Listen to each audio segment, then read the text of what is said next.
Le sentenze dei tribunali vengono prese anche se non si condividono, ma vanno rispettate. Dopodiché se vi sarà un provvedimento legislativo a livello parlamentare è un'altra cosa. In questa fase ovviamente siamo davanti a una sentenza. I sindaci come dovrebbero comportarsi?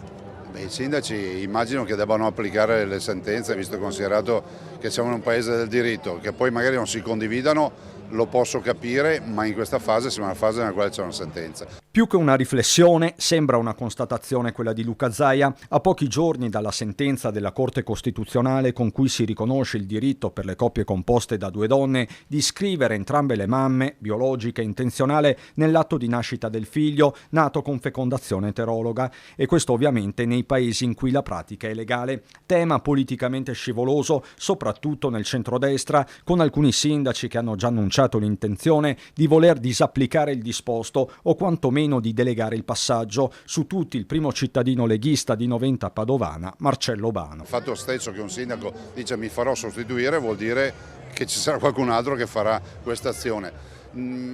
Potrebbe aprirsi anche un tema di obiezione di coscienza a questo punto, ma non glielo so dire, insomma, leggo anch'io queste dichiarazioni. Mentre il sindaco di Treviso e presidente ANCI Mario Conte chiede un chiarimento urgente al Parlamento con un atto normativo, l'ortodossia salviniana è rappresentata da Alberto Stefani. Noi riconosciamo la famiglia come composta da una mamma e un papà, il soggetto da tutelare è il bambino, noi riconosciamo che un bambino ha bisogno di un padre e di una madre. Questa è la nostra posizione e rimarrà la nostra posizione. Clima politico che in questi giorni è segnato anche dal dibattito sui referendum. A Treviso, a margine dell'avvio di tappa, confronto acceso tra un gruppo di militanti PD e Zaia, contestato per aver invitato all'astensionismo.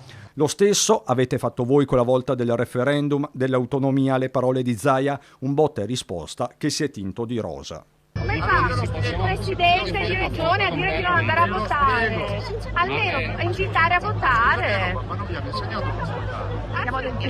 Siamo di sinistra. Non se lo spiego, perché voi siete quelli che hanno detto ai veti di non andare a votare per il referendum dell'autonomia. Ma non è vero! Io sono andata a votare.